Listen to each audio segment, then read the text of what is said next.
Good morning, Philippines. Magandang umaga po sa lahat sa parte ng mundo. Magandang hapon, magandang tanghali, magandang gabi. So, andito po ulit tayo.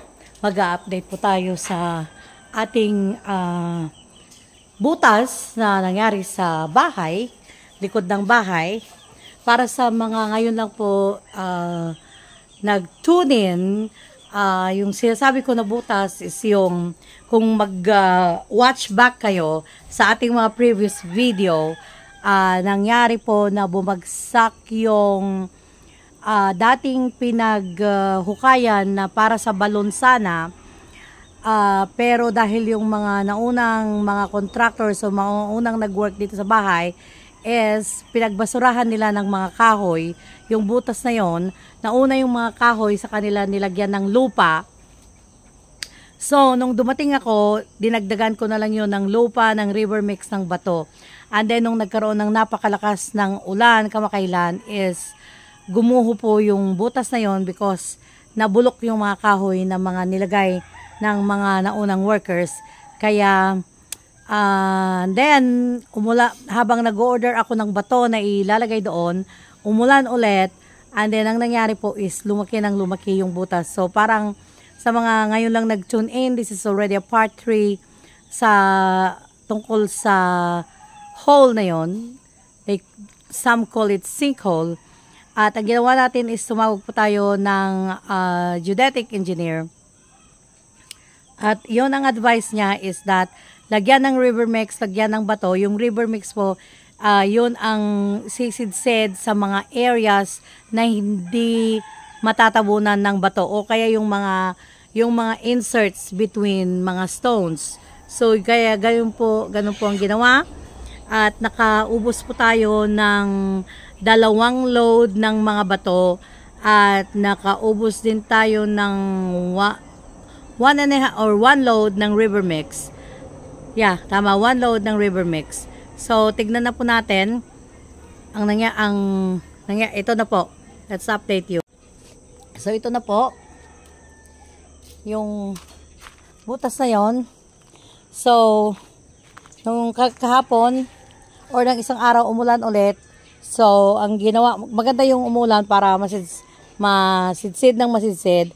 And then, nagpalagay ulit ako ng more crushed sand on top. Tapos, pinitpit po siya ng pinitpit. So, yun po daw ang pinakamagandang solusyon. So, hopefully, it will work. Ang kaigihan naman is that itong bahay, kumbaga, itong poste, if ever, isang poste ang affected. Pero ito po kasi, is nakaangat. Ayan po, nakikita nyo yung tie beam na yan. So, kumbaga, isang poste ang affected dito if ever na hindi na-resolve ang problem na nangyari. So, hopefully, it will fix the problem sa ginawa po natin na advice ng isang engineer. Kaya, hindi ko na po ito lalagyan ng mga, mabigat po kasi ito. Ito yung nakalagay dito dati. At ito nga po, lumubog po yung isang upuan na yan. Itong set na to, outdoor set na to ay made of cement. At kaya, yung isang yan po, hindi po kayang buhatin. Dapat at least 6 na tao po ang bubuhat dyan. Ganyan po yan kabigat. Kaya, hindi na po natin ilalagay yan dito. Hintayin natin na mag-ulan pa ng mag-ulan. At titignan daw natin at sisid-sidin pa natin. But like, imagine yung 2 truckloads of stone na nailagay na. At tsaka, malalaki pong bato yung nailagay. Kaya, ayan po. Yan. Ayan po. So, hopefully, hindi na po mauulit ang problem. Yan. Ayan. Ang kagandahan lang po kasi, at least nakaangat ang tie beam at saka isang poste ang affected. At if ever, again, like I said, at least isang poste lang ang lalagyan natin ng solusyon kung hindi magwo-work yung ginawa natin na tinabunan natin ng napakaraming bato, napakaraming river sand, at saka dinikdik na sinidsid natin ng sinidsid. At we wait for more rain na siya, kasi matutunaw pa po yung mga iba pang mga kahoy sa ilalim matutunaw po pa rin yung mga yon.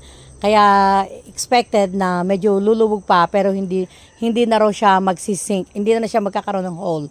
Lulubog lang daw ito ng konti. At ayun ang nangyari nung isang araw na napakalakas ulit ang ulan. Kaya naglagay ulit po tayo ng crushed sand naman ang nilagay natin sa ibabaw at sinidsid po ng sinidsid. Kaya yun po. So hopefully it will work out. Yan. Yan. Okay. So yan po ito po ang nakikita natin ng umaga dito. Very very early in the morning. At mag-aayos tayo ng ating mga halaman later. Kasi pininturahan po namin yung mga paso para hindi po siya maglumot. Ayan po. So thank you for watching. Sana ipagpatuloy nyo po na suportahan ang maliit na channel na to. And please leave your comments. Napakaganda po na nagli-leave kayo ng comment. It helps with the channel. Pagla-like nyo, pag-share nyo. So, yun po. Sa mga magpapagawa ng bahay, alam nyo na po at sana natuto kayo sa nangyari sa akin. Kaya, ang lesson pa rin po na kung ako ang nanonood sa vlog na to, ang lesson pa rin na makukuha ko is that pag magpagawa kayo talaga ng bahay, dapat nandito kayo, unang-una. Pangalawa, mag-research. Ayun na po yung nakita ko talaga. Mag-research, magtanong sa mga expert. Marami na pong resources ngayon. Kagaya po ng pagre-research na lang sa internet, marami nang matutunan. And I really wish na ginawa ko yon para nang sa ganun is maraming naiwasan na mga naging problema. Pero ang main na problem po talaga kasi is I trust so much. Yun po kasi talaga ang problema. Masyado po akong nagtitiwala.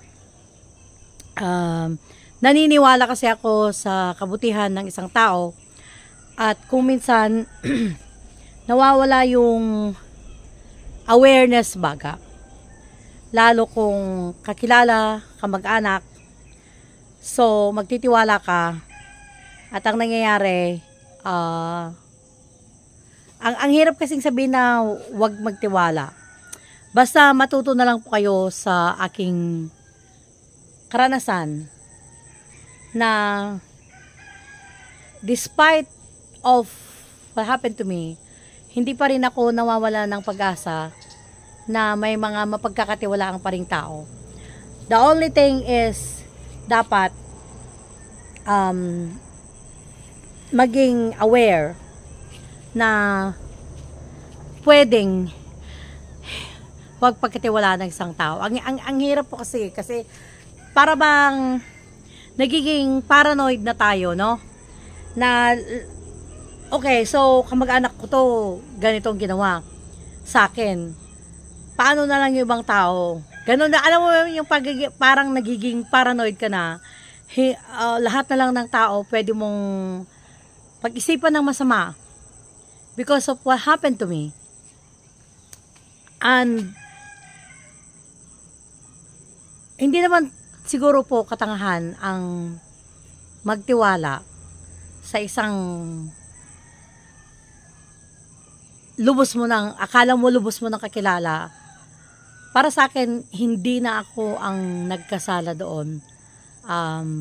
Papasa Diyos ko na lang. The other night, meron po din pong dumating na isang engineer. At tinignan niya ang kabuuan po ng bahay. Like, he really looked everywhere. He went everywhere po. Sa parameter, tinignan niya yung mga poste. At sabi niya na hindi lahat ng engineer or architects is marunong magsukat. Kaya nasabi ng aking mga present contractor, itong mga manggagawa ko ngayon, na ang mga poste, ang mga beams, ang mga biga ay hindi po pare-parehas ang sukat. So, nakita yon din ng engineer na nandito nung isang gabi, and he really look everywhere. So, sa mga nagtatanong kung magkano na ang nagastos ko sa bahay na to, umabot na po tayo ng more than 7 million. Lahat na po, pati mga labor fee, mga fixtures, mga appliances na nasa loob ng bahay, it's already over 7 million.